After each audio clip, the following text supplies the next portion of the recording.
Kasus COVID-19 terus bertambah setiap harinya. Dalam 14 hari terakhir, rata-rata pertumbuhan kasus di tanah air mencapai 2,8% per hari. Cukup jauh di atas rata-rata global, yaitu 1,8% per hari. Virus corona yang menyebar ke seluruh dunia membuat masyarakat khawatir. Pemberitaan negatif tentang pandemi kian marak bertengger di media-media online. Pandemi ini meluluhlantahkan aspek perekonomian. Roda ekonomi yang berhenti berputar membuat banyak orang kehilangan pekerjaan dan kelaparan. Fasilitas kesehatan yang tidak memadai juga merupakan kekhawatiran yang harus dihadapi. Lantas kita bertanya, kapan corona akan berakhir?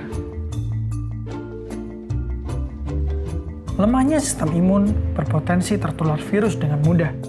Bisa jadi itu karena kita terlalu sering menonton berita-berita buruk sehingga psikis kita menjadi lelah.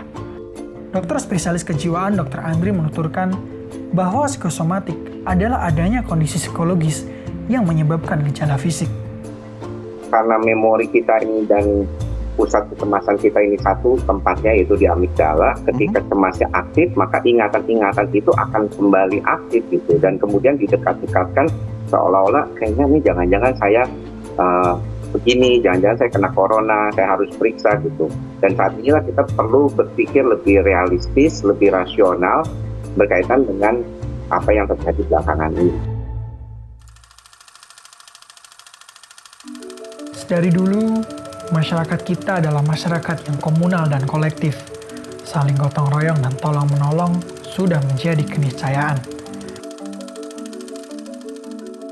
Hingga kini tak sedikit gerakan sosial yang dilakukan untuk membantu satu sama lain, mulai dari membagikan makanan, masker, sembako, hingga menggalang dana. Antara yang memberi dan yang diberi itu sebenarnya juga agak jauh beda. Bedanya dia di situ, yang satu di sini, gitu aja. Jadi saya pikir kesadarannya kesadaran manusia aja, bukan kesadaran ekonomi, kelas, atau kesadaran yang lain-lain itu, tapi sama-sama manusia. Kita berharap orang-orang yang ada di jalan itu adalah orang-orang yang kiranya betul-betul target kita. Mereka memang betul-betul orang yang membutuhkan. Untuk yang pertama itu kita prioritaskan mereka-mereka yang benar-benar membutuhkan, seperti fakir miskin, janda di sekitar wilayah kita. Kemudian yang kedua ini kita prioritaskan yang tidak mendapat sasaran bantuan dari pemerintah.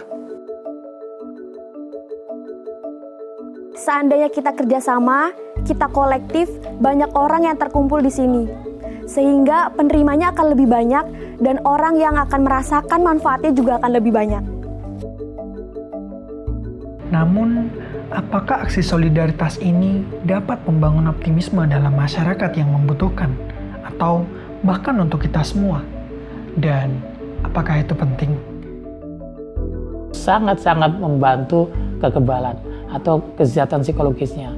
Bangsa yang bertahan itu bukan bangsa yang pemimpinnya hebat, yang punya, tapi masyarakatnya punya daya tahan. Dalam daya tahan itu punya solidaritas, ya, kepedulian sesama. Itu untuk ketahanan sebuah bangsa. Bayangkan kalau bangsa ini tidak punya solidaritas yang tinggi, ini hancur. Meskipun pemerintahnya, pemimpinnya hebat, hancur. Meskipun nanti masih ada, kita akan mengalami namanya new normal itu, ya. Kembalilah kepada yang normal dengan catatan kita harus adaptasi, ya, prosesnya bukan mengantitesakan, tapi kita beradaptasi. Solidaritas sosial ini justru harus benar-benar dikembangkan dengan kejadian ini.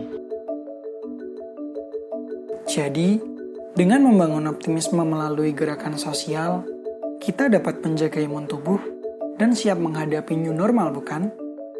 Kita yang menentukan.